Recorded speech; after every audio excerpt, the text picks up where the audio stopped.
Hey folks, we are having a Martial Powers Monday, and give me a second here to see if my tone is coming through here. My tone is coming. Sure is. All right, cool. And then give me a moment here. If you want to check down the link below, you'll be able to see a link to my Twitter, which I just uploaded notification that we've gone live. So if you want to stay up to date on what I got goings on, you're certainly welcome to kick with me on Twitter. You can also check the link down below to the DMsGuild link that you have there. That's going to give you a stack of books that I've produced over the past couple of years. They're all 100% preview, cover to cover, for you to get a good idea of how, the kind of art I make, the kind of layouts I do, the kind of ideas that I design. If you like the idea of, like, say, color mana from MTG to be in your D&D setting, that bundle is definitely for you. It's an example of basically anything that I produce is going to be 100% preview, so you can play an entire campaign before you agree that my content is worth your time to purchase. Certainly appreciate your support. Above and beyond that, we have there's also the link to the Patreon below. That shows the where are we at? Top chat. Pokemon Go, hey, what up? So let's see. Let's get our screen set up so we can get to work here real quick. We'll push these to the front, and then we'll jump over here, and then let's see. This is the open playtest document that we've been working on. So if you check the Patreon link down below, you don't have to be a You don't have to be a patron to access this. It's just the link takes you to the link that takes you to this document. So if you want to support me on Patreon, you're certainly welcome to, but you don't have to be able to look at this content. But if you want to jump in and read along with me today, go ahead and check that link. Jump into this open playtest content. And then let's go down to the bottom of this doc here. Gosh, what are we up to already? We're on a 30-page doc already, and it's still pretty rough. So this is just the alpha. This is available content for you to be able to use right away for, artificers, barbarians, fighters, monks, paladins, rangers, rogues, and warlocks. So those are the 8 classes. Oh, yeah, and we're doing monks today. So those are the 8 classes in D&D 5e that this Martial Powers project is addressing. And the question is, how do we have a consistent resource mechanic for all classes inside of D&D, approaching it from the mentality of, if we're going to have more and more Magic the Gathering settings that come out, and if there's a larger and larger interest in color mana representing characters' ideals, their personalities, and have a physical representation, use those colors to represent the abilities that the class features that those characters can use. This project provides a consistent mana model for the 8 martial classes and off classes to complement the full casting classes. And if you look at the DMsGuild link that I provided down below, you click into that, you're going to see the 5 color mana spell point variant rules, core mechanics, spell point warlocks, knights and tricksters, as well as a universal point system that you can use to replace the DMG. My big shtick with class features generally is I like doing system work in general, like creating new systems for DMs and players to use. And by far the most robust that I have developed out at this point is 5 color mana that creates, at this point with this project, creates the same resource language of spell points that can either be color mana, elemental, light and shadow, body, heart, and mind. You can create any kind of a paradigm, magic paradigm that you want, but the mechanics remain the same. So you can have all the characters using the same resource language. So you can do something like, hey, if I want to have like the Boros Guild in Ravnica, and I want to represent all 13 types of character classes inside Boros, it kind of implies that we're going to be using red and white mana for everyone that's in the Boros guild, because using MTG, white and red mana equals Boros. So you could have as it stands right now, you could, like, with Wizards of the Coast, you could have a cleric and just say that they're Boros, and you cast your normal cleric spells, and you got your spell slots in the end. If you want to take it a step further with what Wizards of the Coast provides, there is the spell point system in the DMG on page 288, but it is incomplete, and it's almost intentionally difficult to use. They certainly like using spell slots because it's easier for a new player to wrap around their head that you have 2 first level spells you can cast per day at first level, and at 3rd level you have 3 of them. At 4th level you have 2 second level spells and 4 3rd level spells that you can cast. So they try to make it really easy for new players to digest, but there's a strong portion of audience that is interested in spell points and easier spell points than what's provided in the DMG, which is what we have done. Well, we have provided a mana system that can not only be converted to color mana or to elements or any other Magic paradigm that you want, but it's also as just a universal point system. No more powerful than what the DMG provides, but provides a much more intuitive system for you to use. So we convert that intuitive system of spell point progression into things that martial classes can use, which is the 170 some odd martial powers here that we've created, which acts as like smite effects, exploits that modify die rolls, reactions, sustained effects that you can maintain concentration on perpetually for as long as you want, or even lock them so you don't have to maintain concentration. So you get all these different martial effects, including even purchasing additional feats instead of any powers at all. And of course, like Paladin and Ranger can freely mix and match. Do I want powers or spells? So you can swap in and out. So instead of having like roughly 65 spells on their hybrid class list, this tacks on an extra 171 powers, curving from level 1 to 4.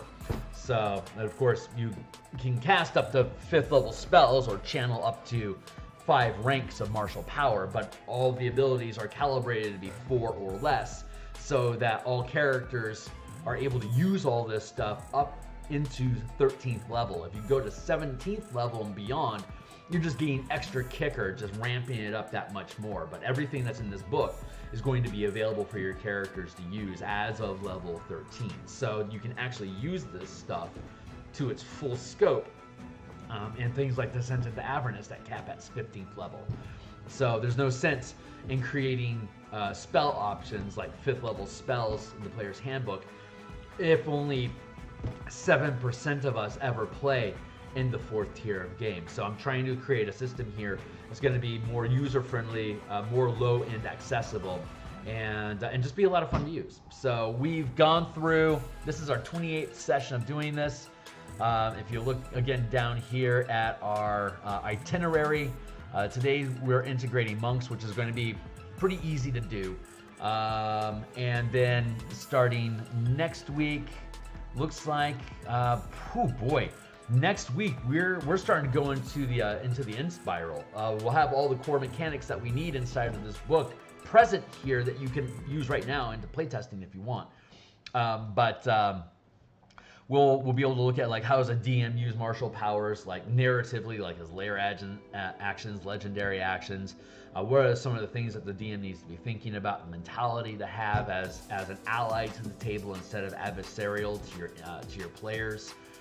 Just basic good DM tenets, and a way to lean into spell points as a system. One of the biggest problems that people have with spell points instead of spell slots, for example, or limited like proficiency bonus resources, or like the fighter's battle master, like, or psionic dice, which are really more limited than the scope that spell points can provide. Like, what's some of the things that you need to be thinking about? How do you adapt and calibrate your game to be able to use spell points instead of spell slots, where you can use a first level ability, spam throughout your entire pool, or ramp up to like 4th level or higher spells, like you're using spells, just to be spamming your highest level spells and burning off your pool faster in the day. What's some of the stuff that you need to be thinking about? And that's stuff that I've got a number of years of experience. So hopefully the DM section I can start just talking shop in general and yammering stuff and kicking stuff down, but that'll be next week. And then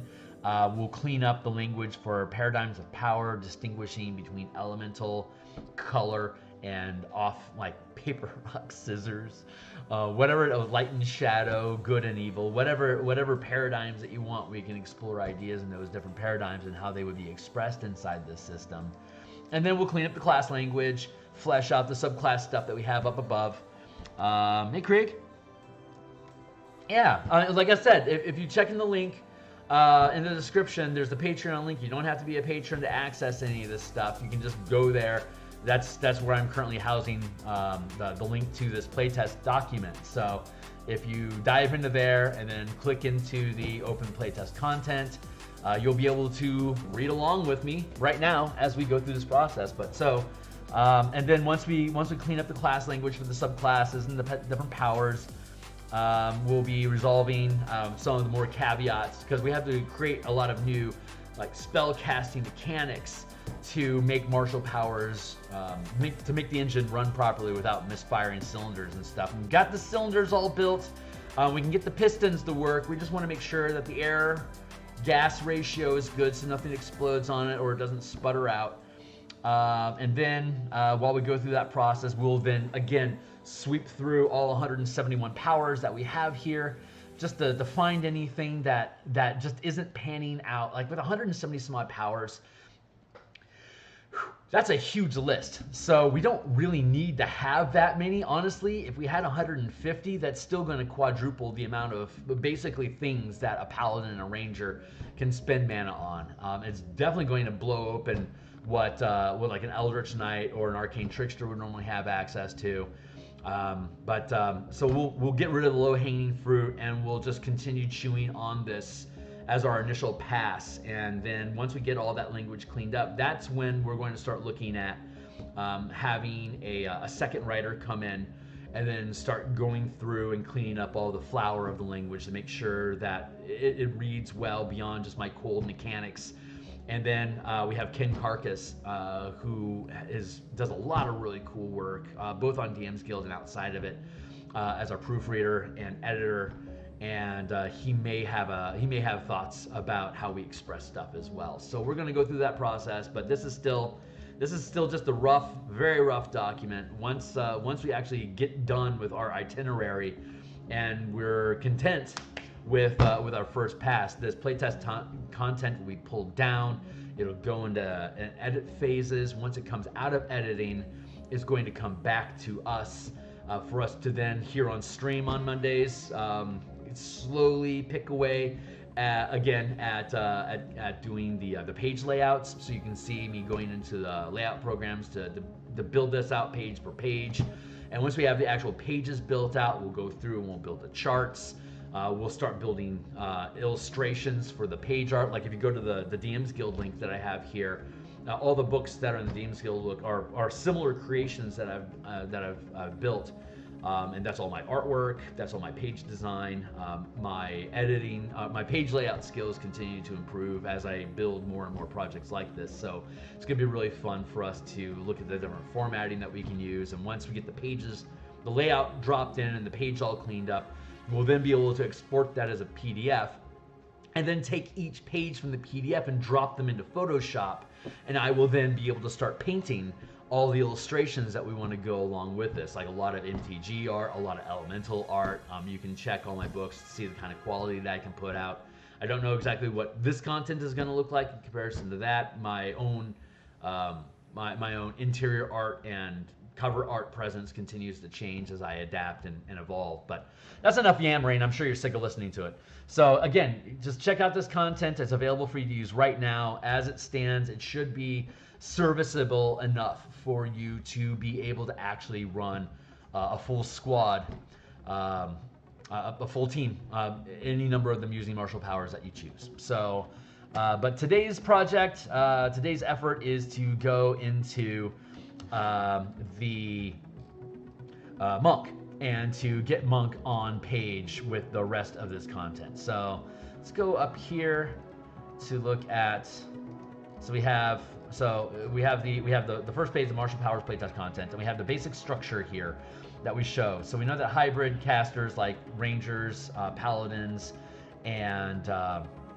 artificers that are quote unquote half casters, they can go up to 5th level on their own, and then martial classes like barbarians, fighters, and rangers don't automatically have a spell point resource. This introduces that to them, and then beyond that, this also takes the, I guess, bold step of allowing these classes to start having mana at 1st level and start building, start using those resources. And we've talked about that in some of the previous streams, and number 27 in particular, when we were talking about what are you supposed to do when you only have 1 mana per day. Well, you want to pick a sustained power, and then pick a sustained power that you want to lock, so that you don't have to maintain concentration on it.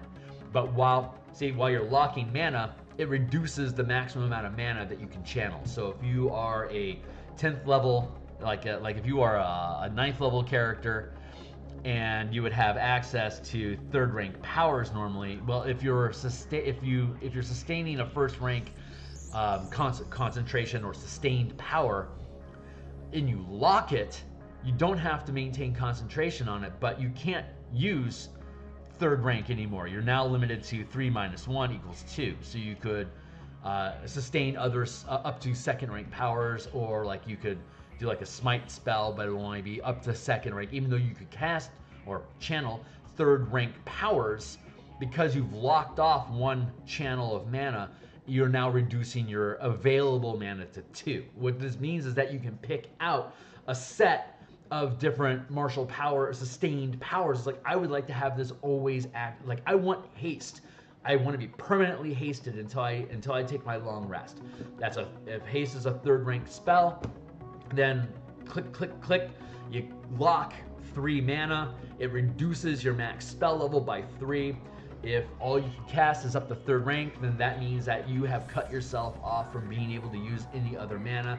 But you cannot lose that haste spell unless somebody hits you and is able to conquer you with a dispel magic.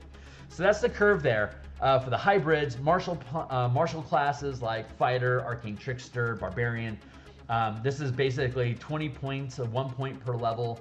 That's where you have that conversation about why the hell would I only want one point? What good is that going to do to you? It's like, well, you can permanentize something like create ammunition, like conjure ammo, as a first level power. Every time you draw a bowstring, you automatically create new ammunition and fire it. That's a super cool 1 rank power to have. That's worth locking mana for if you're an archer for certain. There's like a dozen or so different 1st rank powers that you can lock and have access to, or instead you can just ditch your mana. Who cares? You get 2 powers. That could be 2 extra feats that you purchase, so that your 1st level fighter, you don't have to go into variant human or anything hanky like that to be able to get access to feats, or any number of feats, like up to 16 feats. If you don't want to channel power at all, instead you just want to go feat crazy, great. Buff out your character. Your Eldritch Knight no longer has any spell casting. Instead, he just has a truckload of feats. And again, down in the document, you can see like you can gain some feats at 1st level and other feats at 6th level, depending on how powerful they generally are. So that's the spiel there. Barbarian is all done. Fighter is all done. Rogue is all done. Paladin is all done. But we're going to use the Paladin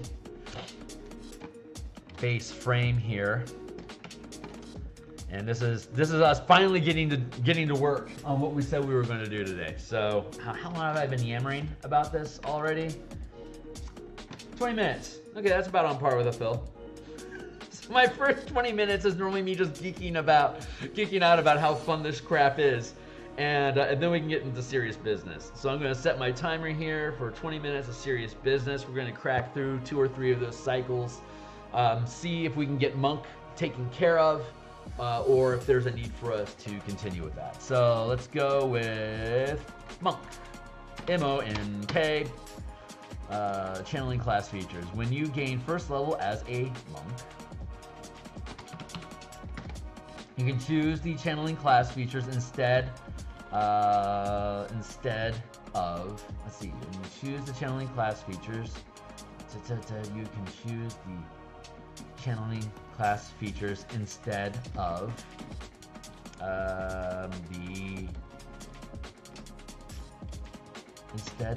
key progression.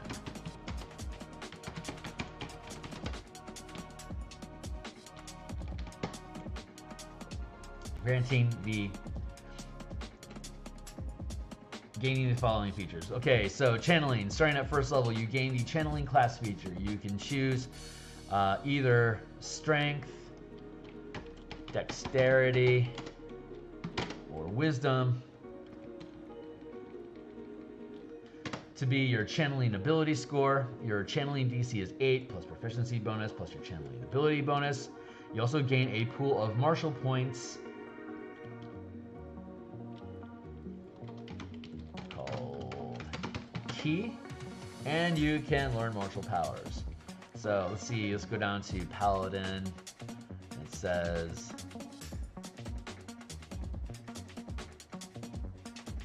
oh, trollololol. I'm in the wrong one. Let me trollololol. Let me grab this guy here. Get him out of the way. Let's try that again. I saw Top Gun yesterday, by the way, in the IMAX theater, and boy, that was a fun. If you like stunts, I mean, it's Tom Cruise, crazy stunts everywhere. But there's some ridiculous junk that happens in that film. Highly recommended, very fun. Let's see. I don't know why that's on my mind, but it was. You also gain a pool of martial points called mana. So I can call these things any way I want. Like in the Barbarian, it's called Fury. The default is just mana because mana is mana. That's me. But we can call it anything. Like I could call this. I don't know. What would be a fun word for like mana or key? For a paladin or for a ranger, for instance, like coming up with cool little names for each of them might be really fun. I don't know. The generic is just mana, but anyway, here we go, keeping at it.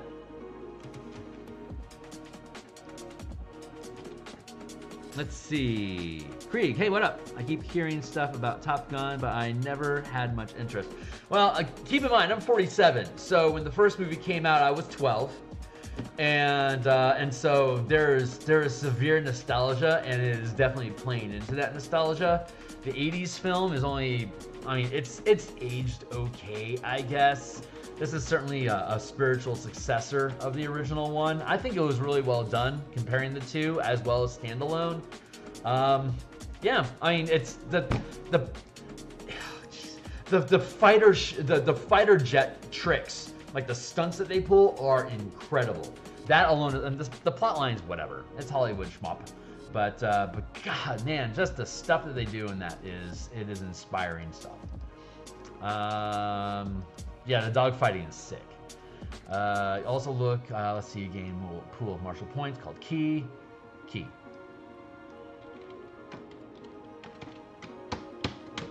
At first level, you gain 2 called Key. Oh, that's where it is. You gain Key when you finish a long rest. You regain Key when you finish a short or long rest. You gain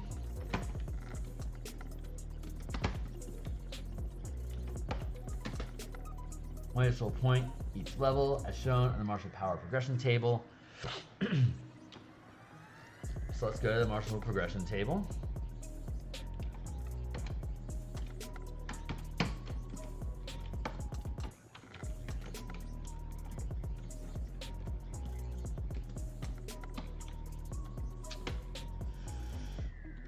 Yeah, for now, let's just go ahead and build out a new chart or a new list. I mean, it's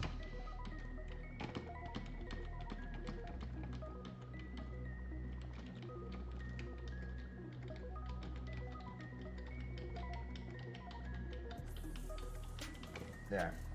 And I could insert row above,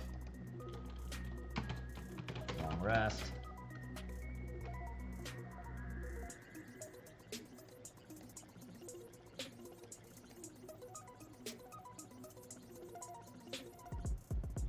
the edge of my bed.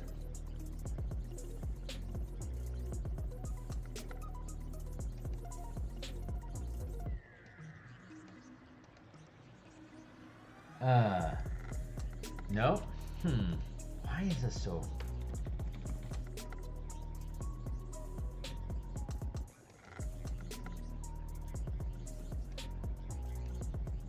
There, and then long rest, short rest. There you go. That's why. Key and packed. If you check the doobly-doo, the stack of DMsGuild stuff, all my DMsGuild stuff you can read 100% for free, like cover to cover. It's all there. If I publish it, you're gonna read the whole thing because I reference that crap all the time. Like inside my books, I reference other books, and like so you can go and look at the books. Like, oh yeah, page 74, here it is. It's like I want all that content there for you to look at. People that use it, they end up buying it. Great. If you want to buy it up front, or if you want to run in a full 1 to 20 level campaign in a year or so and come back after you run, it's like, yeah, that was fun. We'll probably do that again. Let's buy the book. Whatever you need to do. It's just, times are tough, man. Just go ahead and check out the stuff. I'm going to scroll down here. And I'm going to center this. Theoretically, I'm going to center this, which means it's a very big column. Means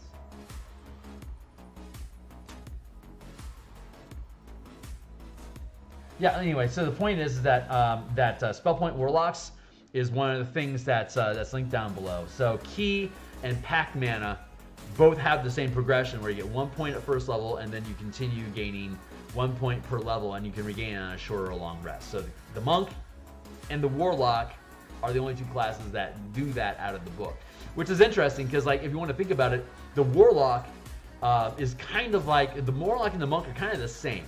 A monk has the same key progression, but has pre-built invocations and mystic arcanum.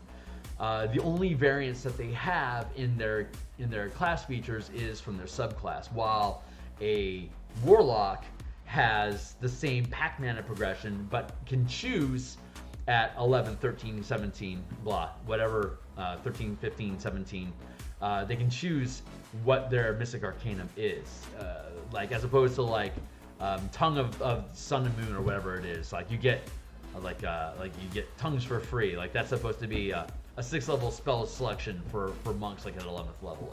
It's insufficient, but it is how they built it. So I mean, they have to. I really hope WotC comes through and does something about Stunning Strike.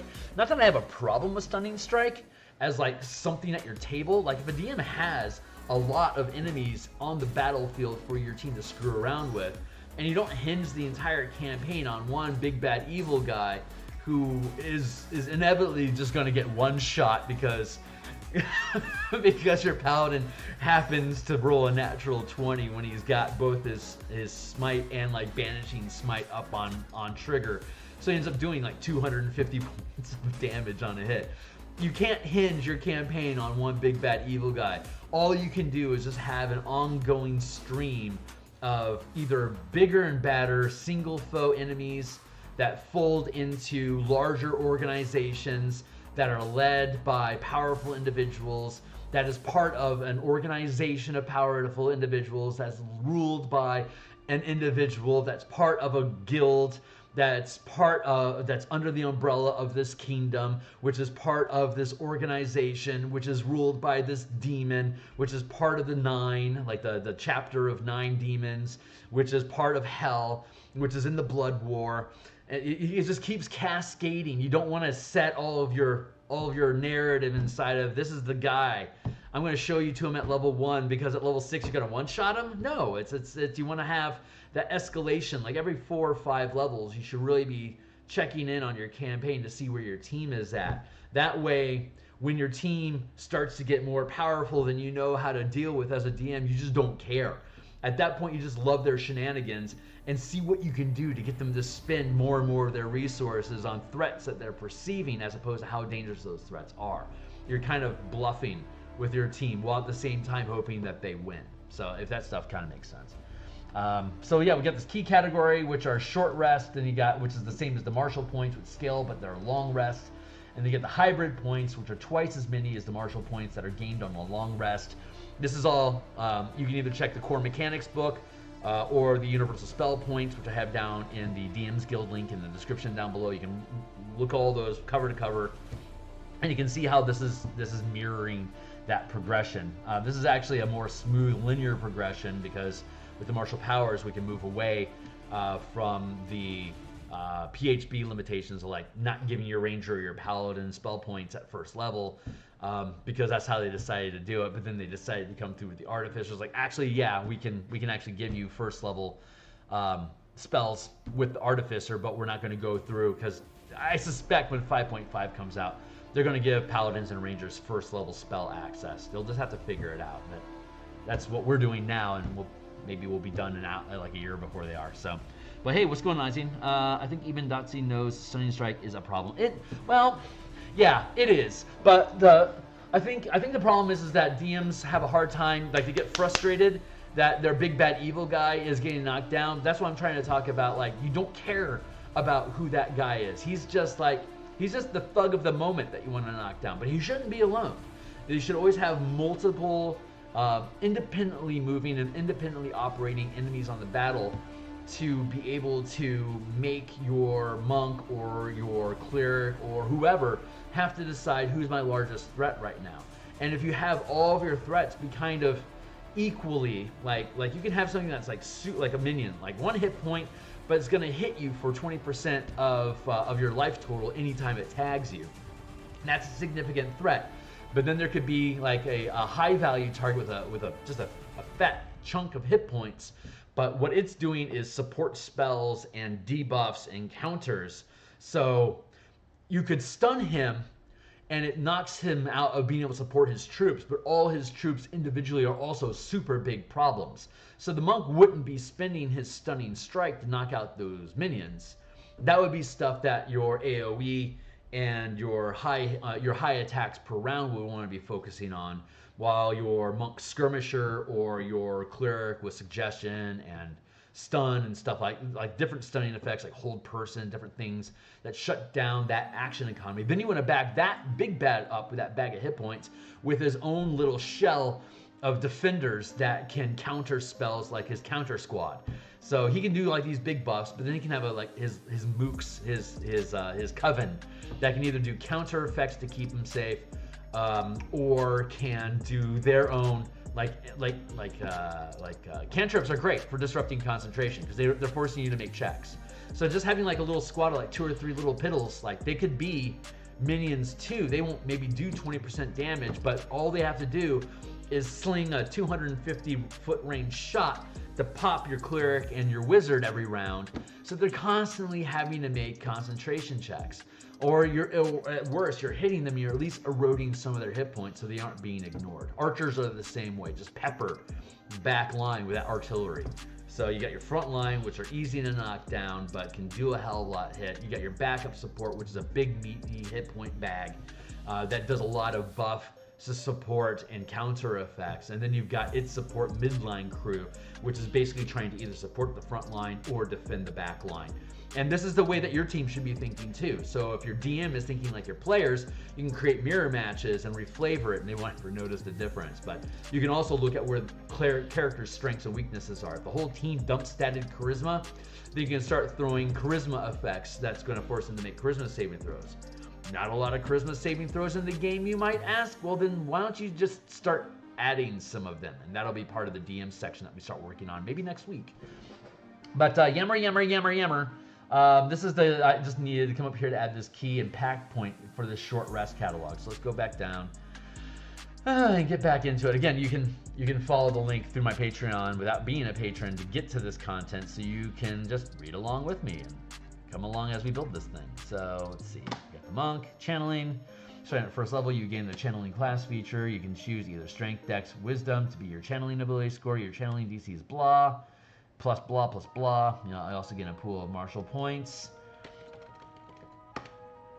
And called key, and you can learn martial power. So key, at first level, you gain martial points called ki. You gain ki when you finish a short or long rest. You gain one additional point.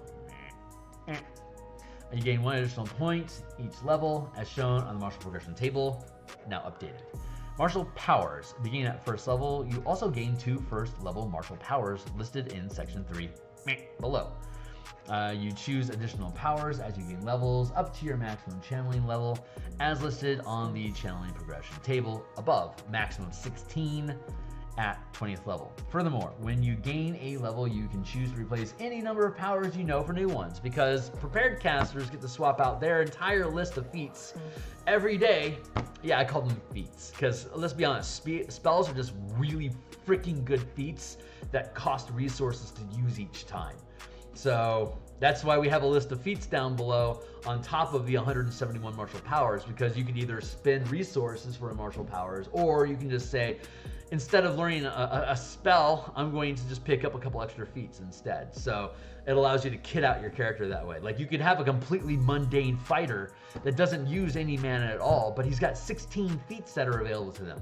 Anyone that's familiar with Pathfinder or 3rd edition D&D, which is something that I immensely enjoyed in the odds, early 2000s, this will feel reminiscent, because the first level, the 3rd edition fighter got truck tons of feats. And so instead of gaining a spell, gaining a feat, I think almost anyone that plays 5e would say that's actually kind of worth it. Like, I could either cast shield, or I can gain athletics. It's like, shield's better. It's like, well, great, I'm going to pick up athletics anyway. Just because I'm a martial, and that's the kind of stuff I want to be able, like, I'm going to shove people and grapple a lot. Picking up athletics for me, actually a pretty good deal. So, hey, how you doing, Tyler? Good to see you. Let's see. So, begin at 3rd level, section 3, choose additional powers to gain levels. Let's go with monk class features. You gain all monk class features as listed in the source books, including a monk tradition.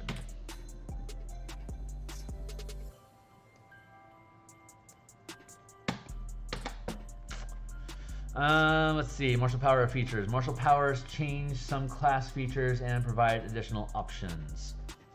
How do we do this? Okay, great. So, like, for example, let me fetch up. I'm doing some revisions on the elemental key character right now. I used to do a lot of stuff with untapping, and I just can't support it anymore. My aesthetics have changed towards untapping mana. So hold on real quick.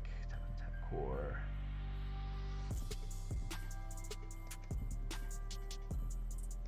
Elemental key. All right, so this is already on DMsGuild, but it's going through some changes. So keep an eye out for that. I update my stuff frequently as my own sensibilities and balance change and new information. Like, for example, Strixhaven and Theros are out. Most of these all these books came out before Strixhaven and Theros.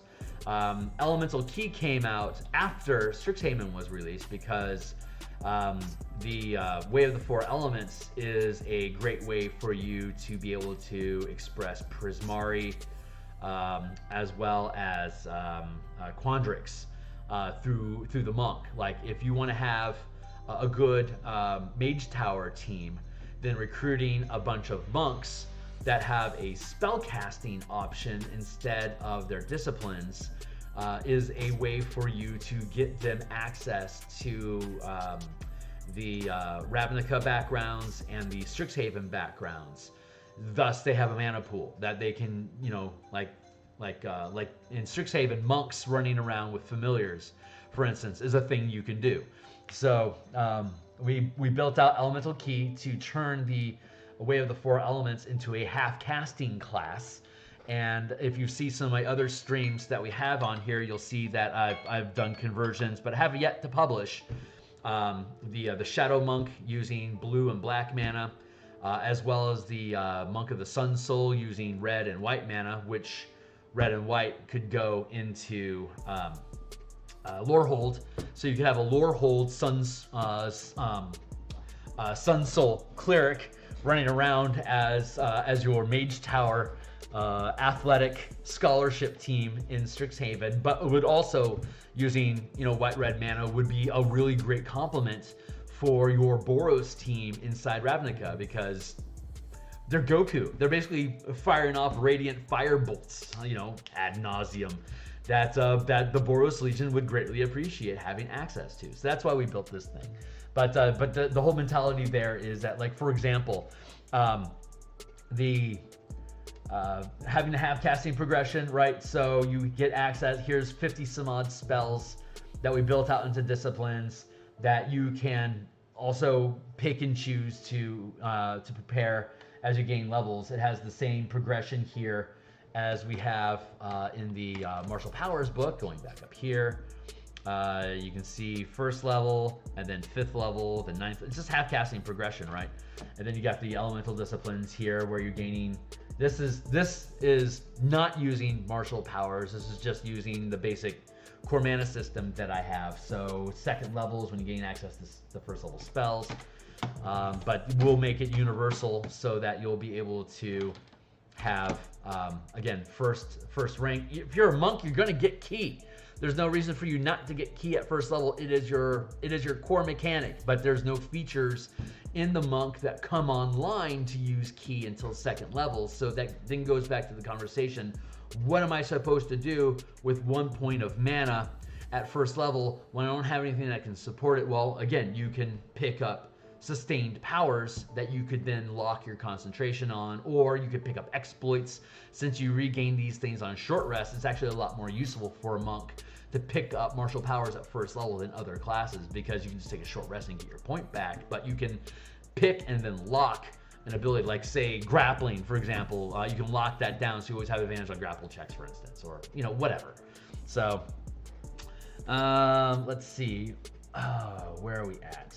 What we're trying to do, the point I was making is that the way that I'm already building, like if you check out the other playlists that I have, you'll see the monks that I built out a 50 spell list for the shadow, for the Way of the Shadow, and I built out a separate list of 50 some odd spells, along with cantrips and stuff, for the Sun Souls. So an extension of this project is, once Martial Powers comes out, I can look at each of the official monk subclasses individually, kit out a stack of 50 spells that they would go to, but on top of that, you would also be able to choose from the 170 some odd powers here. So the Way of the Four Elements can pick any of these spells if you want them, but then you could also go and you can pick any of the powers that we created, and then you would express them as, like, I'm a fire cleric, or I'm a fire monk. It's like, great. Then you pick fire mana or red mana, and all of these abilities are going to do like fire damage or lightning damage, and so, like, you could go with like move as one, what is this? It's an exploit. Move as one. Move as one. When you move during your turn, you can choose a creature that you can see within 30 feet of you to use their reaction to move up to 15 feet. It's not even a bonus action. It's not a standard action. It's not an attack. It's not a reaction. It's just while you're moving, you can burn a point of mana or key and have someone move with you. So that's pretty equivalent to like what a Battle Master technique is, but with better action economy. But it's costing resources to do it. So that's the thought mentality behind that. But if you're only a fire monk, all of your key is going to be fire key. So everything that you have in here is going to be framed as like this fire thought, or fire movement, or fire damage. Like if we get into strikes, at 1st level, you could pick up, say, Innervating Strike. Your damage increases by 1 power die, so like you do a d6 of damage. Creature you hit loses either its next move, action, or bonus action you choose. Each separate Innervating Strike removes an additional option. If all 3 are lost, the target is paralyzed until the end of the next turn. So that would be paralyzed for 3 mana if you can hit, which would be like a flurry of blows plus a standard action, spending mana each time you do it. It's not as good as Stunning Strike, but that's something that other classes, not a monk, would have access to as an off-brand stun that takes more effort. And then as you gain levels, I think it's in 3rd rank. Stunning Strike is 2nd rank.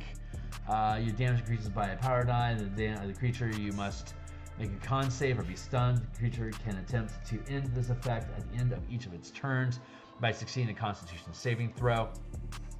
And then you have like Paralyzing Strike at 4. So this would be, they make a saving throw or they're paralyzed instead, which is 4 mana.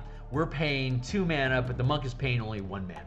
So the monk is always having that stunning strike edge, and but this stunning strike is similar to it. It's just going to cost you 2 instead of 1. So is that a bad idea? Only if your team has a problem with doing stuns. Like you could have a cleric that just loads up on hold person or hold monster at later levels. Those are very good options, but you don't see people dumping all of their mana into hold person or hold monster. There's just too much good stuff for them to do. I think the problem with monk is that they don't have anything better to do than stunning strike. That's why they end up dumping all their mana into stunning strike. So we're trying to create options that are like, you could do stunning strike, here's a bunch of other stuff that you do instead. So that's kind of how the monk relates to all this stuff. Whether or not we'll see people choosing to do other things than stunning strike, I guess we'll see how WotC changes stunning strike, if at all, in 5.5. That could very well change a lot of the resource economy that we see with monks in the future.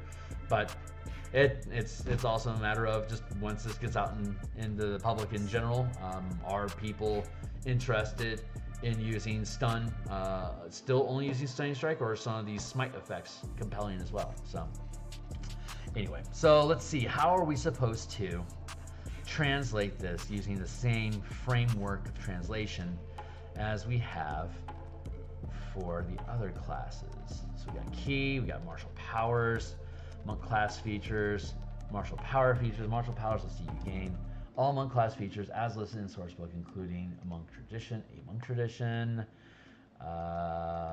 martial powers changes some class features and provides additional options. Let's see how that goes. So like so in this book, scroll through the subclass features that you get through the tapping and locking and concentration mechanics that we have, get through the attrition for sustained effects. Optional class features, there we go. Well, we have a truckload of optional class features here that we could just pick up and drop into the document. This is all of them. I don't know if we really need to do that or not. See, this is all stuff that I have unique. These are all these, like this 20th, all these powers 1st through 20th here that I have at the back end of this book. The optional monk class features, these are going to be basically this 1, 2, 3. Those three pages are going to be in each of the subclasses that I put out. And then it's the front end of the document that's going to be different. This attrition mechanic is going to be the same for everybody. The locking key, the variant duration mechanics, but instead of like being elemental key, it'll be shadow key. And then you get your color mechanics, they're going to go up the shadow, and then you have like sun soul key. So they're all going to be a little different when each one of these books come out. But like the bat, what was that, 3, and then you got the mana page, it's 4. You get 5, 6, 7. Like the back 7 pages of each of these documents is going to be the same. Again, another good reason for these books to be 100% preview, because if you don't know that a lot of times you're getting duplicate page, like every book I put out, I have to talk about concentration mechanics, attrition, I have to talk about tapping and maintaining effects, because those are unique mechanics that you don't know about unless you get into these Color Magic Paradigm books. So I have to have a number of these pages duplicated so that if you're only buying one, you get the full information that you need. So so there's a lot of it is duplicate stuff that I can offer different illustrations for and stuff, and change the language on like the examples and things to be relevant to the specific document that we're working on. But the basic mechanics stay the same. So I want you to be able to see the consistency in this, so that when you buy it, you're not like, I already own a lot of these pages, I think this book is overpriced. It's like, no, now you start to understand why I bundled them all together at 35% off. Because when you pick up one, what you're looking for are the unique ideas that are inside of all of them, while still also seeing the commonality that exists between all of them. So you can see that all these things are trying to use the same language, but applying to different classes as you go through. So you're building this consistent mana system of as an alternate to the spell slot system and the page 288 DMG half page of spell points that they offered as a kind of a ramshackle option that I suspect they just begrudgingly included because they were so popular in the playtesting back and next. But I also add subclass features to the elemental monks. Having spells isn't enough for an elemental monk to feel that it has the same breadth and options that a ranger and a paladin does as a half caster. So we added individual class features, which all the monks will have, like the Shadow Monk. I went through all those features on top of building out the kit of options that they have. I gotta say, the Shadow Monk is by far the coolest, because cleaning up the Shadow Pounce language on that to make sure that what the monk is capable of doing folds together well with what the way of the shadow is supposed to be doing. Making all that stuff curve together and just work more succinctly was a lot of fun to do, and that's all in the stream.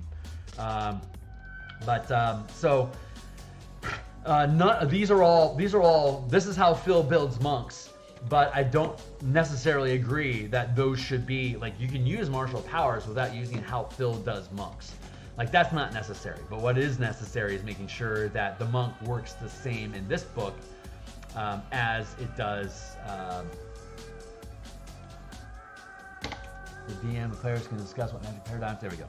Okay. Baka, baka, baka, baka, baka, baka, baka, baka, baka, baka, baka, baka, baka.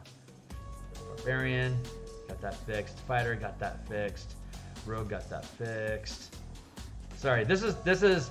I don't know how fun it is to watch this and watch me ramble, but I'm trying to parse out. Like, I don't do this in advance. It's not like I'm staging something for you guys to explore. Like, this is just me.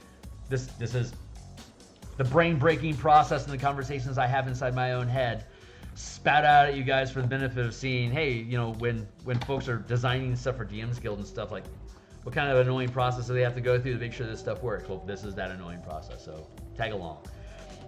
You're welcome here. So let's see, martial power features. Martial powers change. Martial powers changes some class features and provides additional options. So let's go. Let's see. Is there anything we actually do just want to pick up and drop into here?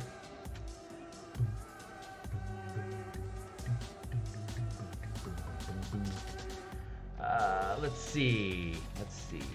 Like, hey Craig, I actually am enjoying the rambling. It's nice for. Right on, man. Well, then you're gonna love it when I do artwork, because when I do artwork, I can actually be productive with pushing pixels around while I'm talking, because my hand, like, I've been painting for like 30 some odd years on Photoshop, so I can paint and draw and do completely different things at the same time. I think what I am going to definitely keep is let's see, we're gonna change this to 5th level. It's a lot of stuff coming through at 5th level, but I think it's okay. Mind, key healing. Let's grab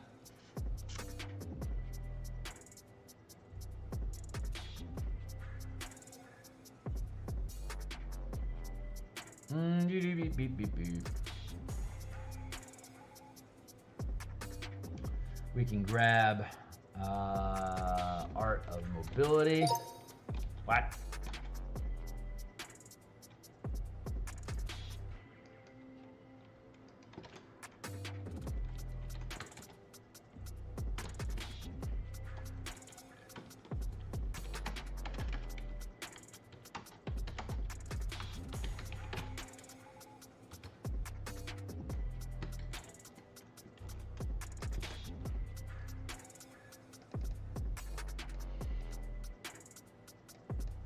This is Roboto 11. This is Roboto 14. Oh, I see why that happened. Okay, that's fair.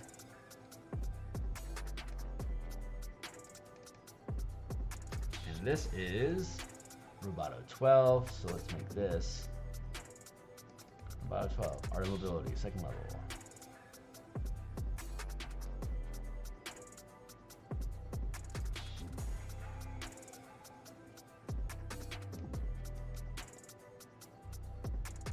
And how do we do this? Looking at the other features. Okay.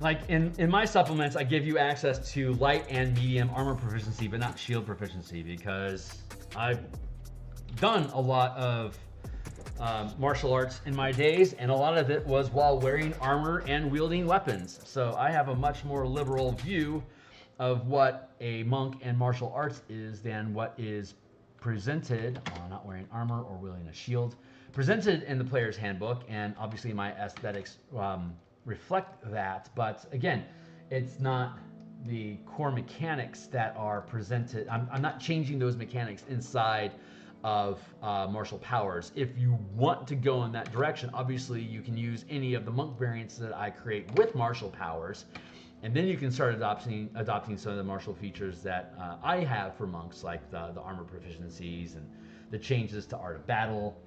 A lot of changes that I have introduced that just fits my aesthetics better, and I think puts them on par, equal to Paladin and Ranger as hybrid martial classes. Like they need the they need the armor. I think they need better mobility. They don't have the hit points, so anyway.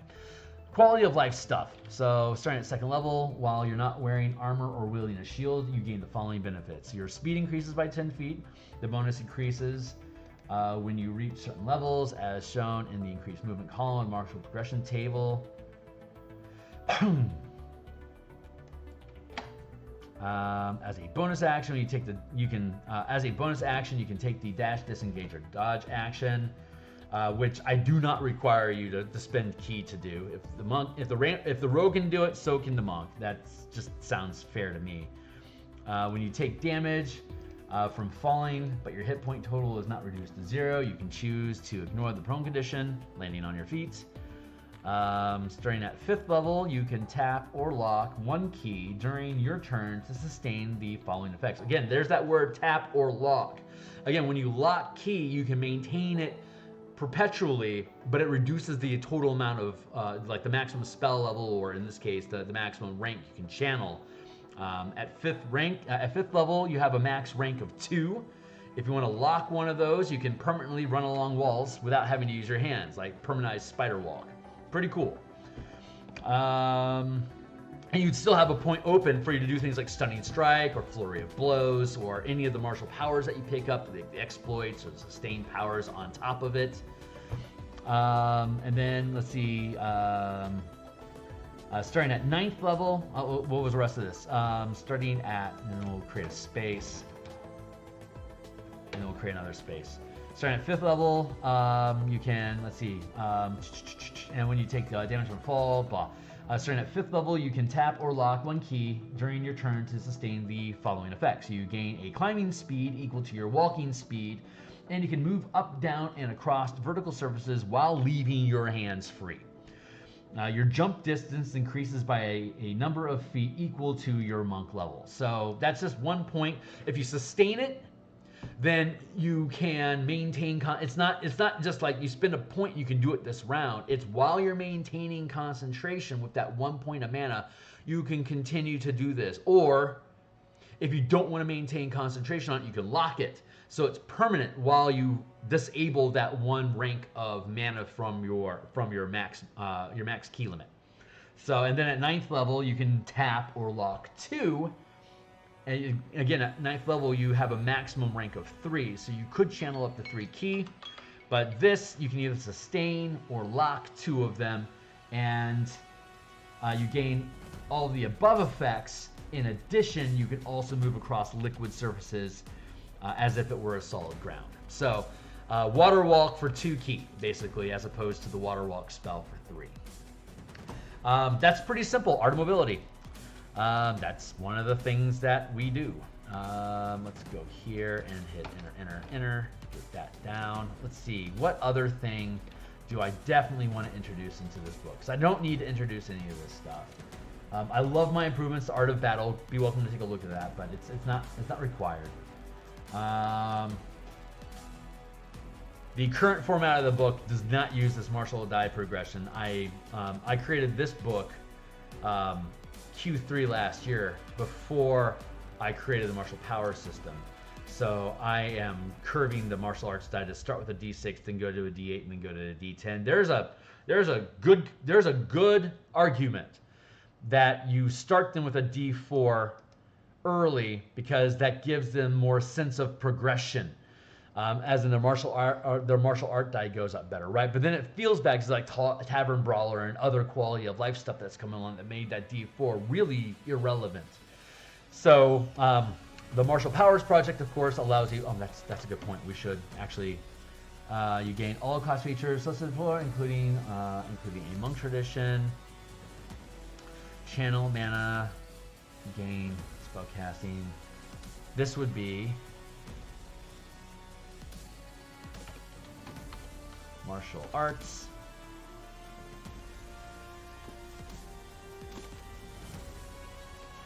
Let's go with this. Martial arts. Martial art dice.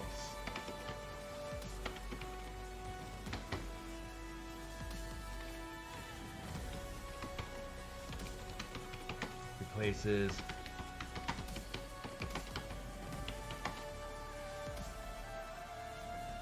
I don't know. How am I supposed to write that? At first level. You can use martial.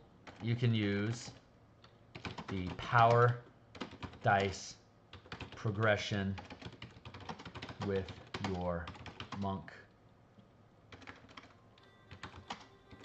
class, with your monk features, with your monk. Yeah, we'll go with that for now. Class features instead of the martial arts die.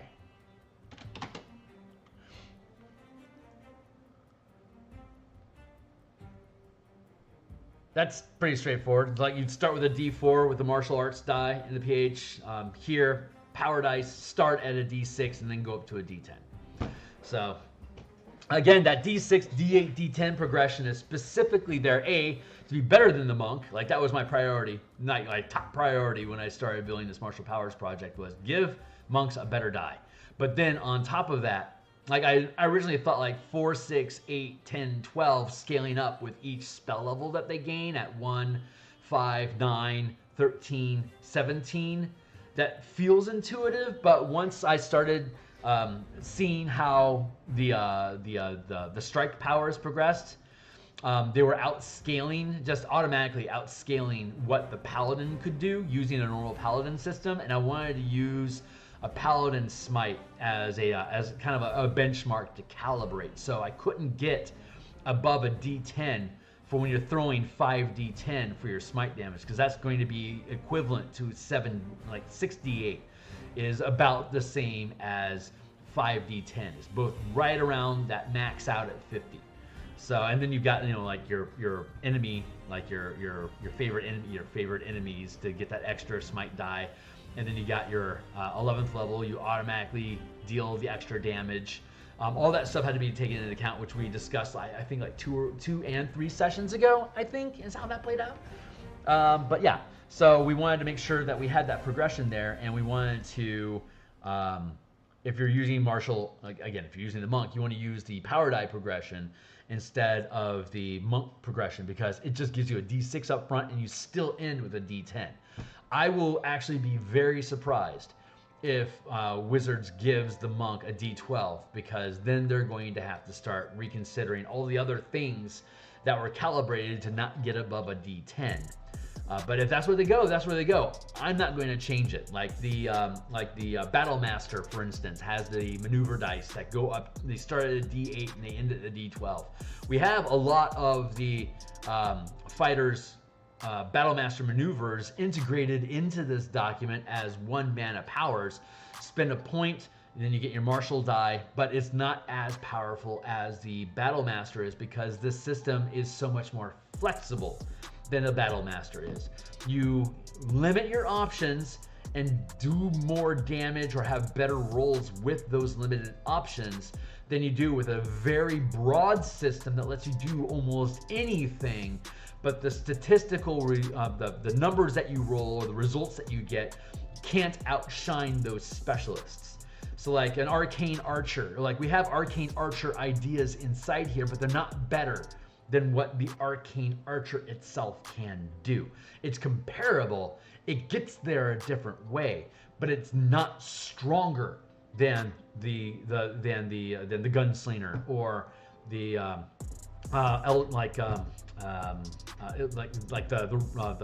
the runesmith, I think was the fighter rune thing.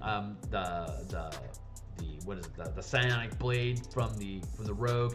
Like none of these things outclass any of that stuff in the player's handbook. It just gets you there through a different power source and a different way of managing those resources, because we don't want to make our system power creep and just better because because I didn't calibrate stuff smart. I'm actually underplaying it. So when a DM looks at this stuff and says, this stuff is cool, you want to use a rogue with this? Okay, as a rogue, I'm going to let you use the exploits and the reactions, but that's it. So go ahead and forget about strikes.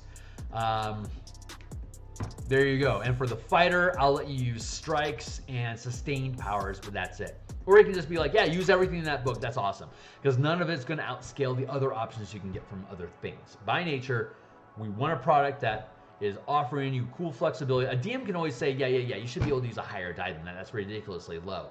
Like, I would rather lowball things and come in under the wire where this is a cool concept, but I want it to hit harder for my team, so I'm gonna let you use a bigger die.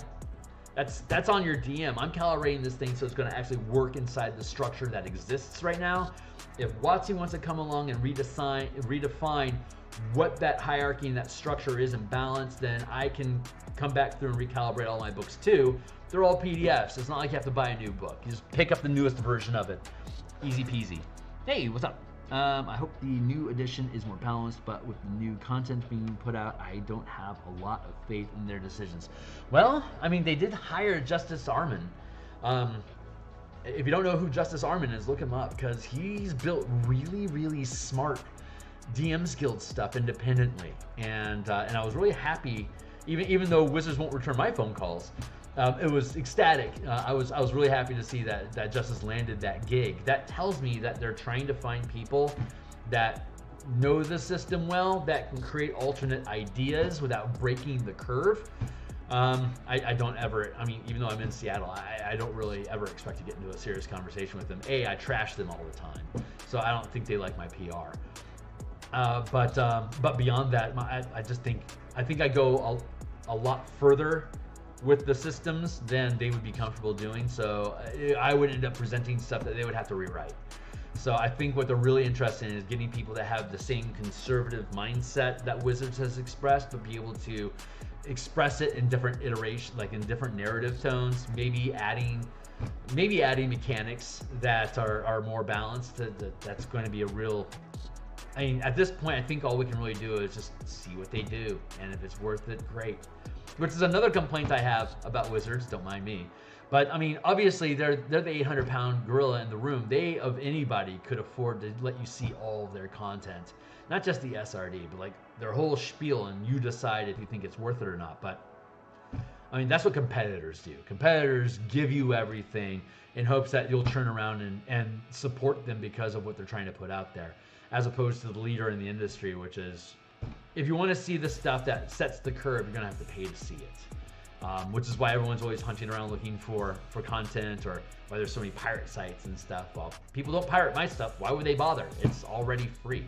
Like, the reason people pirate stuff is because you put it behind a paywall, and that makes the pirates angry. So the pirates come and steal your stuff and give it away like Robin Hood. Just be Robin Hood. Just be Robin Hood. Give them stuff. Be a source to people. That is the way to win friends. Anyway, I've obviously got opinions about this stuff. Don't mind me. So the martial arts die, martial arts. I think that would be the appropriate term. Martial arts die.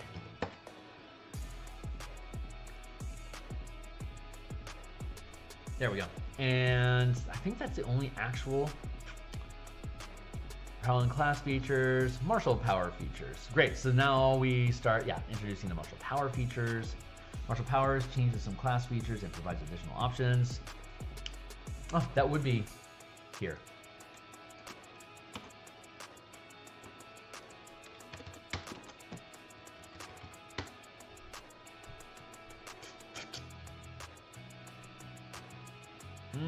Okay.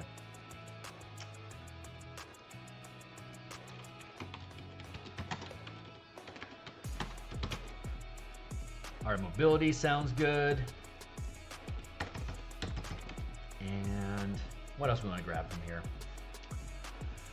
I like flurry of attacks. That's super fun.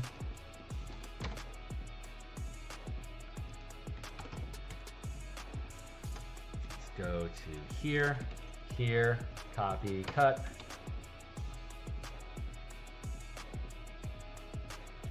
Whatever endeavor.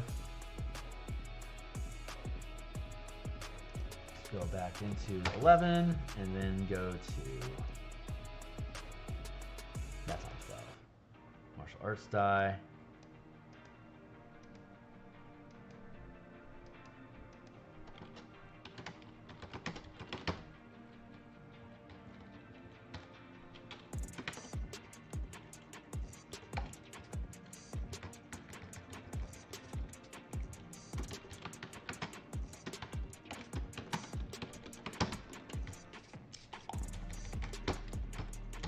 I'm also really happy about this one.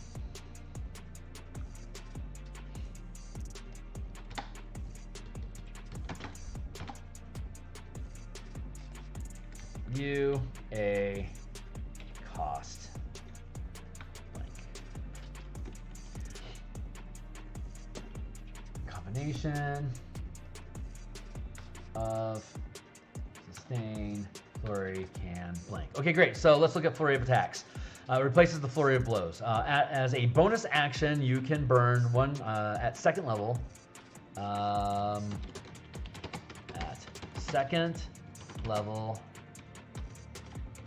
as a bonus action, you can burn one key to make 2 attacks using any combination of unarmed strikes. As a bonus action, you can burn one key to make 2 attacks using any combination of unarmed strikes or light weapons you are holding and proficient with. Okay, so A, this decouples the bonus action from having to use a standard action first. I think that's very antiquated and incredibly limiting in what your action economy is. It would be nice to be able to use a bonus action to make 2 attacks before you decide what you want to do with your standard action. Like, for instance, maybe you want to use a bonus action up front with flurry of blows so that you can try to land a key strike, a key stun, and then use your standard action to disengage and then your movement to move away. That is better action economy than what they offer us, because for some reason they think that having 2 attacks for a point of mana is just too expensive. They need to lock it down by forcing you to take. I get the aesthetic that you're already making attacks, so this is a bonus action to fuel dump on top of that to get more and more attacks, but it peters out pretty quickly and the cost never gets any better. So what can we do to compensate for that? Starting at 5th level, as a bonus action, you can instead choose to lock 2 key. And granted, at 5th level, your max cap is 2 key. So if you decide to tap, that's all you can concentrate on. You don't get the chance to just sustain it. You have to lock it. So if you choose this option at 5th level, it's going to lock you out of doing anything else with your key. Why is that important? Because again, you can stack flurry of blows with stunning strike. If you lock all your key, you can't use stunning strike because you've dropped your max key limit to 0. At 9th level, your key limit increases to 3.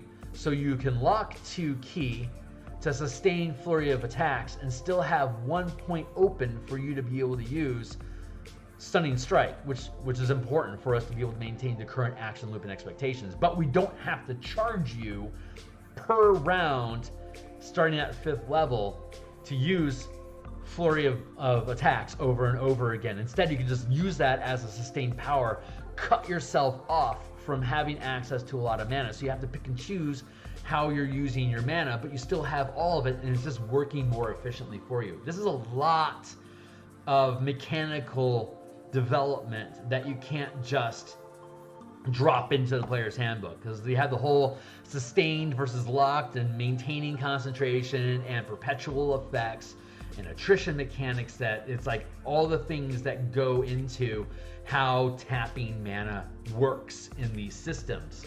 It's a consistent system, but it's very different from what 5e currently is. So we're building a portfolio of mechanics for all the classes that utilize these things. So if it's something that you enjoy, you can drop these things into your game. Whether you're using spell points or not, you can have sustained concentration by spending a 2nd level spell slot and locking those 2 levels. Now you can only spend 1st level spell slots, or higher level spells can only give you 1 mana or 1 spell level worth of benefit. So you can like break up your spell slot into a 3rd level spell slot, you spend the 1st level spell rank, now you've got a remainder of 2nd level spell slot left over. Like, that's a way, because all the spell points that we use in this are calibrated off of how many slots of spells do I have from level 1 to 20. Let's build something that can calibrate that so that spell slots just become pre-packaged bundles of spell points that you'll spend, but you can break them apart. It's all the same. So we're just trying to make it easier for people to use the tools that we already have and to use them more efficiently. Kind of like, that was kind of start off with the monk. Like, why do you have to spend a 5th level, 5 levels worth of resources to cast a 1st level spell? Oh, because the sorcerer, because the warlock can regain these things on a short rest, and that's just the aesthetics that we want. But that was an arbitrary decision, and it cuts you off from a lot of spells that would help actually add flavor to your character. But it's so it's like so non-optimal that it's like, if I do this, it's cool flavor, but I'm actively sacrificing my character, and I need to have my DM on board with me making a weak character on purpose for the flavor of what I'm doing. Like, a good DM will keep an eye out for that and then compensate by giving them like an extra feat for free for making that noble sacrifice to their aesthetics or whatever.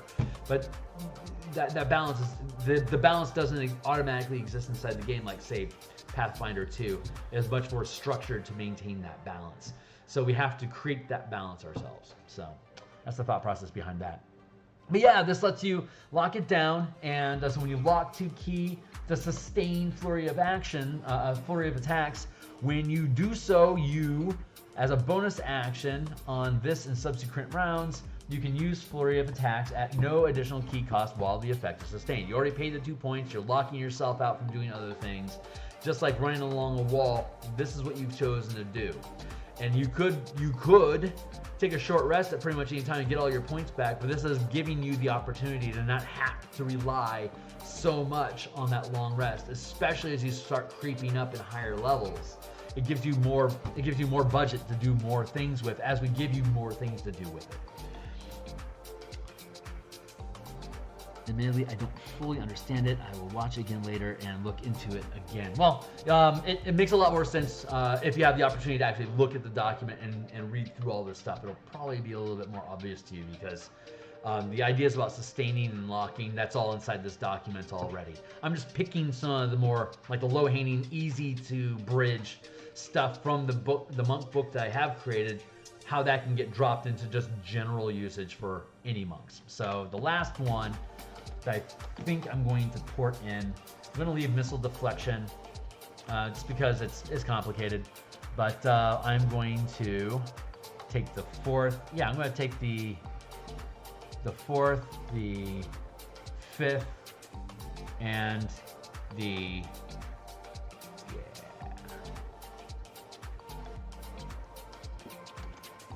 we're going to do that. Uh-oh. This is our last 20 minutes, so let's make it worth it.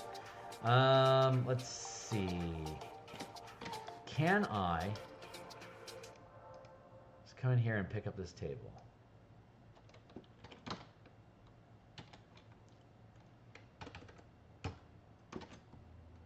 Yes, I can. It's ugly as sin, but it can be done.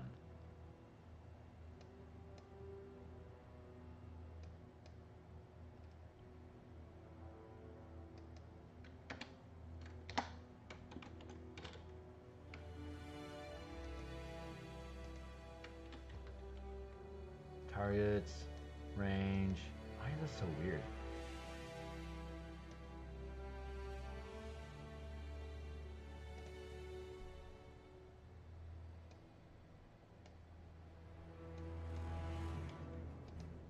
It's an ugly table. But it's necessary, so let's go there, go there. Let's grab this, this, and this.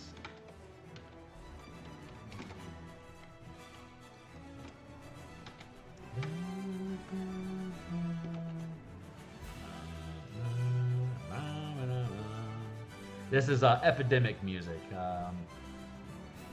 I don't know why they resonate with me, but I like the music that's in them. So here he is. Go with key, healing, and focused strike.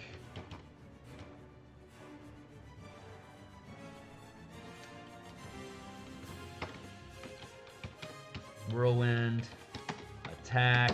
I know it's the same name as the Ranger option, but I don't care. At 5th level, delete. Burp.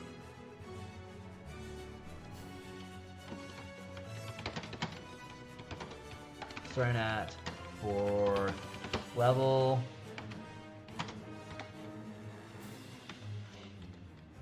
As an action, burn 1 key and roll a power die.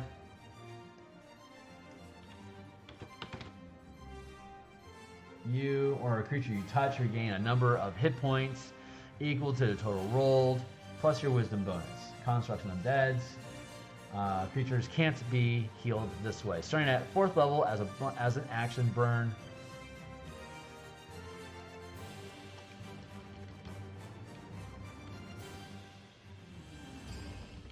As an action, burn a number of key up to your max channel limit to roll a number of power dice. Let's see. Starting at 4th level, as an action, burn a number of key up to your max channel limit to roll an equal number of power dice. You or a creature you touch regain a number of hit points equal to the total rolled, plus your wisdom bonus. Okay, great. So at 4th level, you still only have a max channel limit of 1, and it's a D6. So when you use this, you burn 1 mana, and it'd be D6 plus your wisdom bonus. At 5th level, you're still using a D6 power die, but your max channel limit is 2. So you could roll 2D6 plus your wisdom modifier. At 9th level, you are now using a D8 and have a max channel limit of 3. So you could burn 1 key and get a D8 plus wisdom modifier, or up to 3 key for 3D8 plus wisdom modifier. By the time you get to 17th level, your max channel limit is 5. The power die that you're rolling is a D10. You could roll a single point a key to get D10 plus wisdom modifier, or you could roll up to 5D10 plus your wisdom modifier, hit points back. So pretty useful. On touch, standard action. It's basically a maneuver. Bob's your uncle. So let's go ahead and make that bold and make that a 12-point font. Flurry of attacks. 12-point font. Focus strike. At 5th level. Okay, focus strike. At 5th level, when you make an attack roll with an unarmed strike or a weapon that you're proficient with, you can burn 1 key to roll a martial arts die and add a power die. To roll a power die and add the results of the attack. You can do so before or after making the attack roll, but before any of the effects are applied. When you make an attack roll with an unarmed strike or a weapon that you're proficient with, you can burn 1 or more key, 1 or more key up to your max channel limit to roll an equal number of power dice.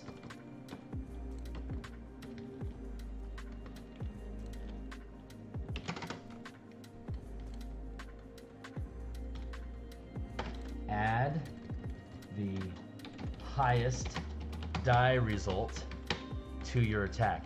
That is how exploits work as opposed to strikes. Strikes are cumulative. You can add as many power dice up, and that, just like smite, that's how much damage you're gonna do. It's gonna do a fistful of dice worth of damage. However, exploits are different. Exploits, you can throw a fistful of dice, but you're only going to get the top result.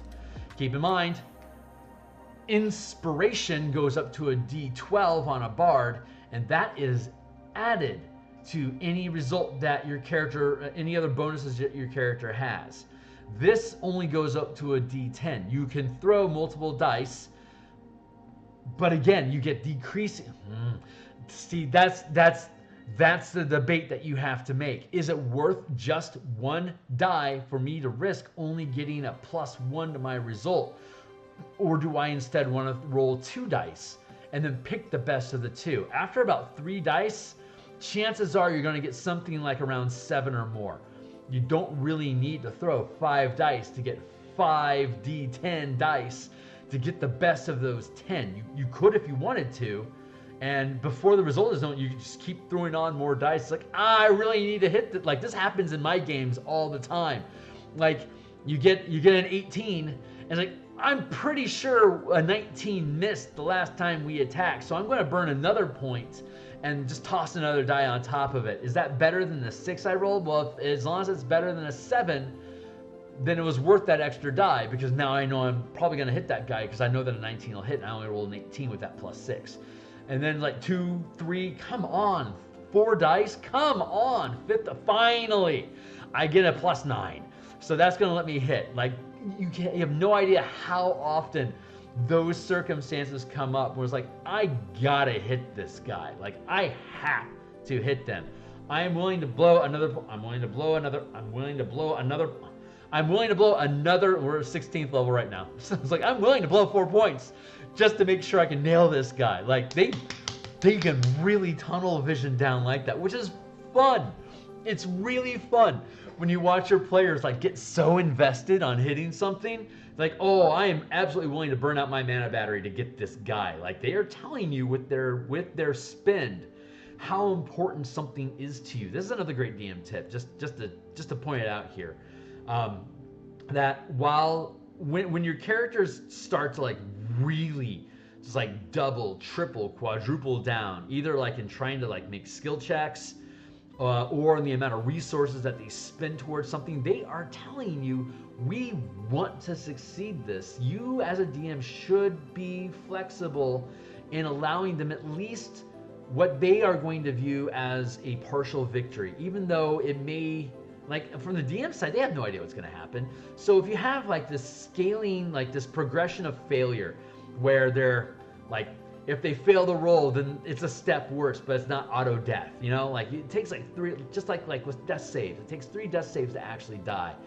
The more you adopt that worsening effect, that looming doom, that they have the chance to succeed and pull themselves out of the pit or get themselves from being dead, the more they're going to be willing to throw resources on top of that to try to get that. Like, how often in your game have you had a player say something like,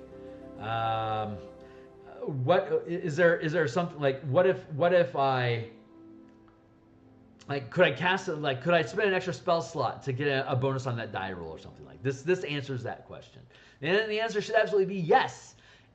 If your game is establishing that bending the rules and that sort of ad hoc thing is acceptable. Like, if that's the culture that you build around your table, then the DM can lean into it. That is absolutely the culture at my table. So, I mean, obviously, the aesthetics that I build in my game system reflects the way that I like to run games as a DM, which is fun. Like, a lot of player-facing mechanics that get put on DMsGuild are created by players that are basically saying, this is what I would like to be able to play. This is the kind of character that I want to have in my game. Like, I want to play this character. But from my perspective as a forever DM, when I build character options, these are things that I want my characters to be able to do in the kind of game I want to run. This is the kind of advantages I want you to be able to build, and this is the kind of detriments that you should be able to expect from it. So that's a lot of fun building that kind of stuff out. But it's definitely a different philosophy. So yeah, I'm glad to hear it, man. It's the whole thought process behind it is your character has resources. A victory for a DM is to make them burn down about anywhere from 75 to 100% of them before they take a long rest.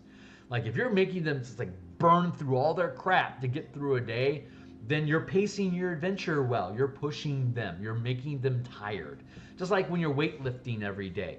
If you push yourself to the point where you're utterly exhausted, you're risking injury to your muscle system. You should be able to come back the next day maybe you're a little sore, but if you're sore, it means that your muscles are wounded. You don't want to wound your muscle to rebuild them. You can just fatigue them and they'll rebuild as well. You don't have to tear your muscle to make it stronger. You can just exhaust it. So there's that you have to find that calibration inside yourself. And your game system's the same way. So a DM, I don't mean to flick my collar here as in I'm a good DM, it's just the timing. But a DM that's really comfortable with the system that they're using knows how they can bend things and what they can compromise and offer as bids to character. Like when you go into the core mechanics rules and you look at epic wishes, like I make wish a 19th level, 10th level spell that you get access to as a full caster at 19th level, but you still that is only letting you use the allowed uses of the spell that won't cause you to crit yourself out and like cause mind burn and then never be able to cast wish again. I hold that off till 20th level, and when you use wish to just make to pull the monkey's paw and make any wish that you want, what I recommend that you do is ask the caster, your 20th level, how much of your mana supply are you willing to permanently lose to make sure this wish lands the way that you want it to. So if they come up with an outlandish monkey paw wish that is absolutely going to wreck your game, it's like, A, this is probably going to end the campaign and should probably be a campaign capper. Is that your intention? The player comes back saying, no, I just want to get around this obstacle. It's like, well, if you're expecting to continue play after this ridiculous wish and I have to recalibrate how the game exists because of it, I'm going to cost you a ton of mana to make it happen because you're causing me a problem. But if this is the last thing, like you're retiring your character after you make this wish, you may as well just burn your entire pool of 80 mana. It's like, yeah, I'm retiring my character. I am Edward Elric in Full Metal Alchemist, and for me to get my brother back, I'm willing to go from a 20th level artificer down to a 0 mana forever. I will lose my mana pool to save my brother. That is a noble end to a campaign. Sizzle your entire mana pool, and I will not screw with that wish. You get your brother back, and he knows that you made that noble fat sacrifice to get him back. What a satisfying end to a character arc. Very worthy of 20th level. Like, you can build that into anything for your characters. If your character has like a ridiculous goal, find out how much is it worth for them to permanently lose mana. And if you have all your characters using the same mana system, you know how much mana your character is going to be able to get at 20th level. When he gets there, and he starts doing ridiculous, miraculous stuff, you can start asking him, how much of your mana pool are you willing to permanently lose to make this thing stick the way that you want it to? And then it becomes a contract sort of thing. Like, it's an agreement between the DM and the player. What are we changing in the game? Does everyone else that's in the game want to see these changes happen? Is this a campaign capper, or are we just changing dynamics inside of the game so you can hit that end goal to then end the campaign? Like, I don't believe in having campaigns run past 20th level anymore. In 3rd edition, I would run 26th, 27th level Gestalt campaigns, Planescape style, running with the gods, and we did that for like 6 years. So a lot of this mentality I got from that ridiculous level of play where it really is rocket tag. So total tangent there, sorry. I don't even remember what the original point was. I'm like that sometimes. Let's see, whirlwind attack, 5th level of focus. Oh yeah, that was what we were talking about. We were talking about how much are people willing to spend and how far are they tunnel visioning down to get the result that they wanted. And Focus Strike is a great example of that. Like, you probably don't need to spend more than 2 ki at a time, but if you really need to, you can spend up to 5, you know, if you're 17th level. So anyway, that's the thought process that goes behind that stuff. Key healing, done. Focus Strike, done. Whirlwind attack, great. We can rebuild the table here. We should have the time to do that. As an action, you can burn ki to attack enemies around you that you can see in a blur of motion. The whirlwind attack table below shows how many targets you can attack, how far away from you each of these targets can be. Make a separate melee attack against each target using any combination of unarmed strikes or melee weapons you're holding and proficient with. Each target, this starts at 5th level, so each target hit takes D10 damage for each ki burned this way, up to your ki limit, minimum of 1. The type of damage you deal can be the weapon's type or a type of damage devoted to any ki burned during the whirlwind attack. Like, for example, if you burn air ki during this, then it's going to be like force damage or cold damage, or bludgeoning damage, but it wouldn't be fire damage. It could be electricity, it could be lightning damage, but like it couldn't be acid damage, for instance. So, or it could just be the weapon damage, and that's all laid out in the document about the different types of damage. Let's see. It's really fun to hear you talk about the things you're passionate about. That wish tangent gave me a fun idea for my campaign. Glad to hear it, and I'm glad to hear it. On top of that, that's, if I'm inspiring you, then I'm doing the thing. I'm doing the thing right.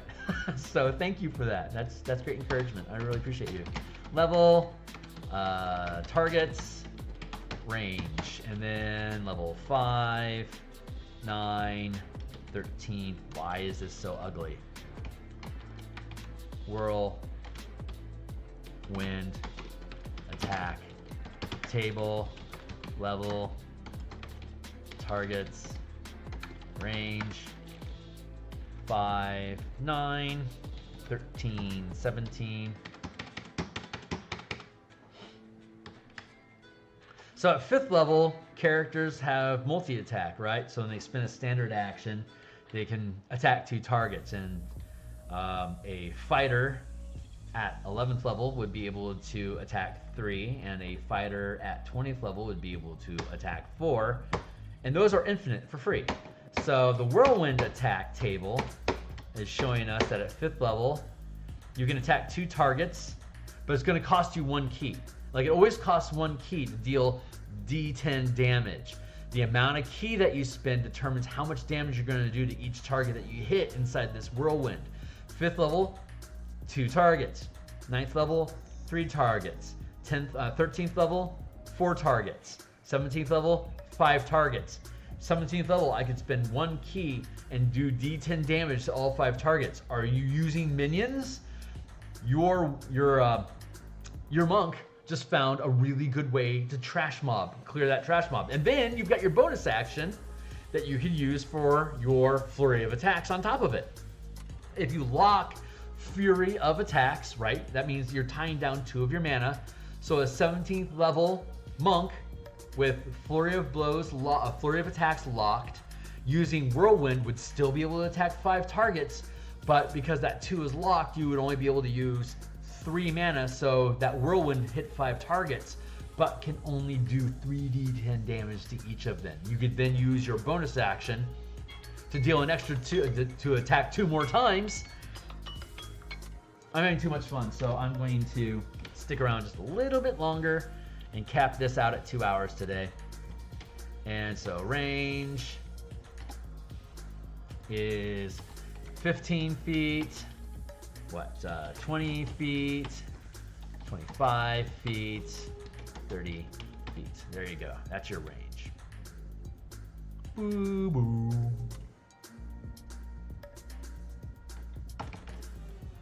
And then the rest of it in here after the whirlwind table.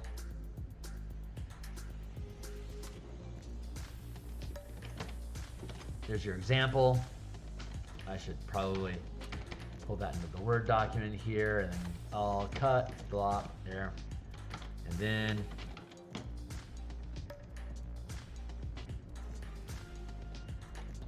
copy, back to here, B, all cut, blurb, back into here, blurb, delete, delete the elite, delete, delete the elite, delete, there.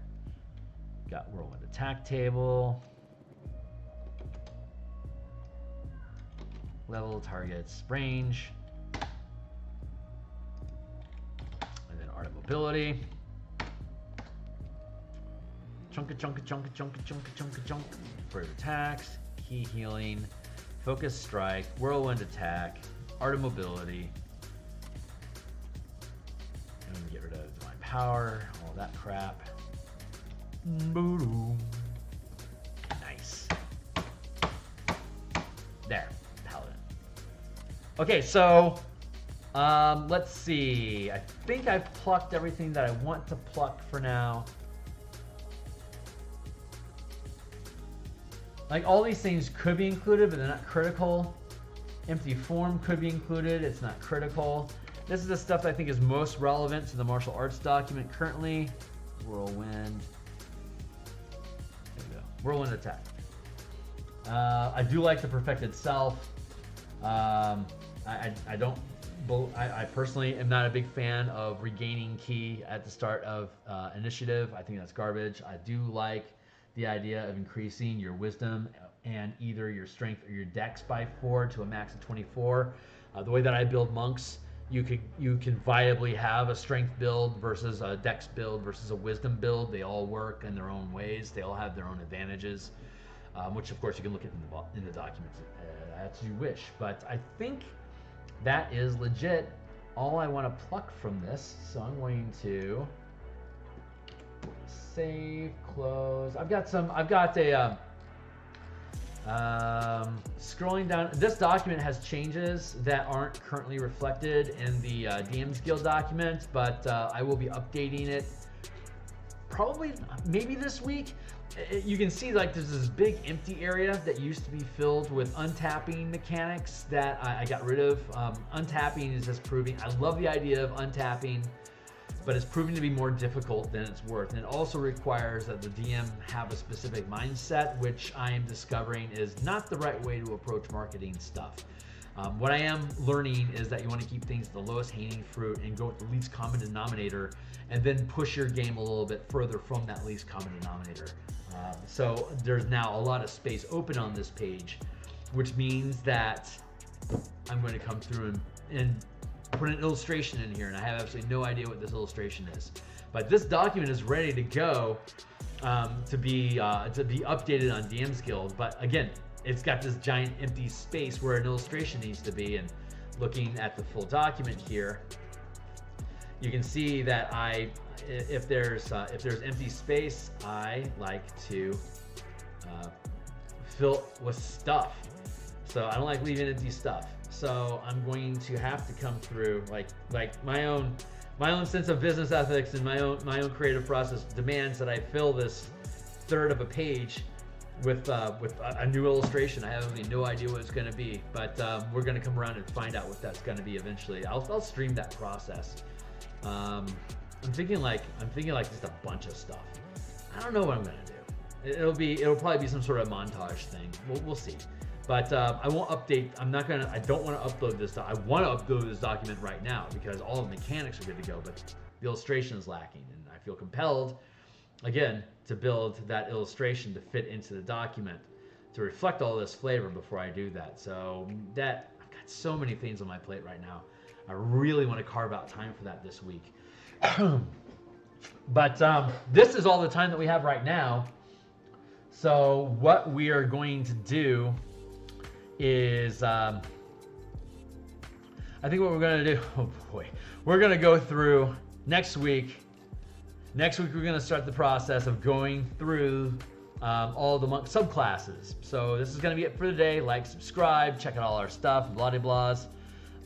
But coming up is going to be monk subclasses, monk traditions. Similar, okay, so I have like a billion things I could say about the various class options that are available for monks, and I think we all have our 20 cents or 20 bucks of comments about each of the subclasses for the monk. But in this document you can see that I have for the ranger, some of the ranger features needed to be adjusted to sync better with the martial powers project, but like you can see with the paladin, I didn't have to change any of the paladin features, just how the paladin features are, how you pay for some of the powers, like the channel divinity stuff and the harvest divine favor and the cleansing touch. Those were things that did need to be changed for the oaths, but the oaths themselves did not require being changed. So next week we're going to come back and we're going to go through, I mean, obviously I have comments about what the subclass features could be because I built an entire separate document of changing how the Way of the Four Monks operates. So that's a little bit a lot for like a dozen, 9 subclasses for monk to like kit out every single one of them. I suspect what is going to happen is we're going to end up probably treating it more like the paladin in that all these things use mana, so go for it. But some things may break curves that we might have to look at, but I suspect what we're going to do is for this, we're just going to go with these alterations that we've made, and then probably my original intention was always come back through and then build separate books for every single one of the subclasses, just like I did with the elemental monk of the element, Way of the Four Elements, and then bundle all that shit together into like a heavy discount that I could then say pair with this martial power project once it comes out, and then I can just start feeding in subclasses as I wish. So that's it we're gonna have for today. We got the paladin here, paladin oaths, get the ranger back down into its own space. I'd say this is pretty successful. I like how I love the stuff that I've built for the monk in general, so I'm kind of biased. But I like how easy it is to fold these things into what the martial powers are. So I'm going to go ahead and cut stream here for the day. And I'm going to skip this down to the next block. Yeah, there's that. And that makes the paladins balance out. That gets the ranger to balance out. Yeah, I'm just looking over things real quick to make sure I like how things are sitting lined up. So far, so good. Yeah, legit, so far, so good. So give me a second here. I'm just playing with my lines.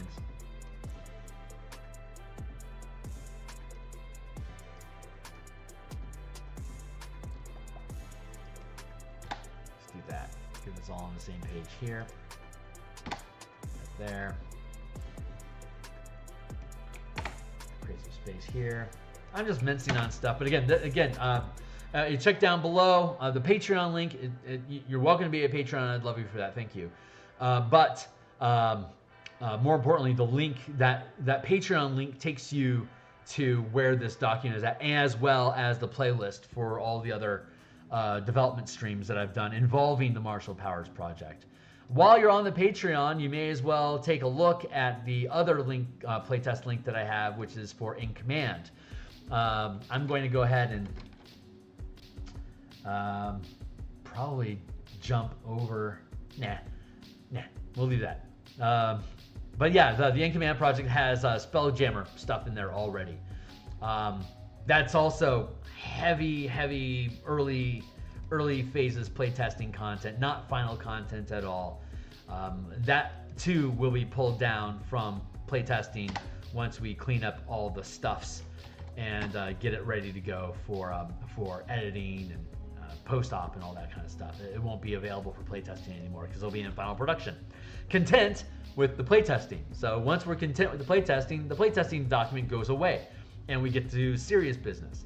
So, but having said all that, this time next week, we're going to just skim through all the monk features, see where we're at, and probably do another. Actually, I'm going to go back down here to the document, and I'm already going to help set expectations, and go to resolve melee, throw weapon, design, review powers and balancing, ranks.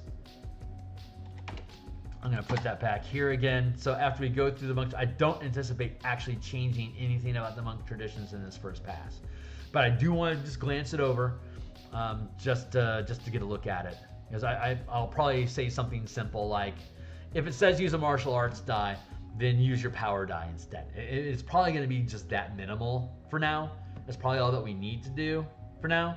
But we'll double check it just to make sure. And then assuming that that's not going to take the full hour or two that I like to spend on here, we'll start mincing through the powers again just to see if there's anything that I don't like that's sticking out right now. We have to go through every couple weeks just to get new eyes on the powers that we have there, just because they hit us at different angles. And we also have some changes that we need to make. Actually, that's a good point. Resolve. There was some changes that we made to the melee versus ranged weapons system paradigms inside here that need to be addressed. So I think we'll probably do that, actually. Get those up to speed. I was supposed to have those up to speed already, but I'm horribly behind. So I'm going to do that next week. Catch up on monk powers, and then resolve the melee versus ranged versus thrown weapon paradigms. Get those all working on the same language, as well as all the sustained effects that back them up. But I am done, and I'm done saying that I'm done, which means I'm actually done. So like, subscribe, share, check out my books, buy some of them if you want to help encourage me. Patreon, check out the links, follow me on Patreon if you want. I'd love to have you on board, but honestly, everything you see is all there is right now. I'll eventually move away from DMsGuild stuff and start producing my own content, which will then be all about the Patreon.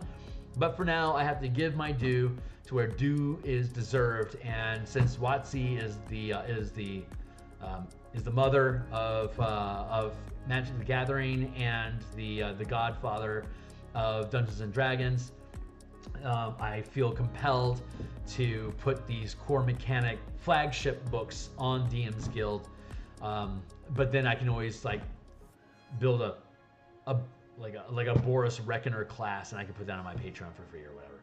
Anyway, that's the stuff that I'm doing. Check out Monocrap. Follow me on Twitter. I really appreciate the time that you guys spent with me here. I love the conversation. I love being able to rant about this crap, and I love that this will eventually be on the DMsGuild for you guys to look at with original art, all the funs and kisses, and so I'll catch you guys on the other side. Stay tuned for lunch stream tomorrow. I'll be continuing Spelljammer progression since the books will officially be on the DMsGuild on D&D Beyond. We'll continue building out our vehicle combat system, which I've seen a lot of mass combat systems and a lot of vehicle systems. Some of them have some of the ideas that we have. Some of them have some good ideas that are similar to ours, but none of them have the same scope, the same smooth curve, the same scale of vision from 1 foot to 10 billion miles. We've got the mods. We got the system that works. So show up here with us at lunch tomorrow and we're gonna play with that crap. Bye.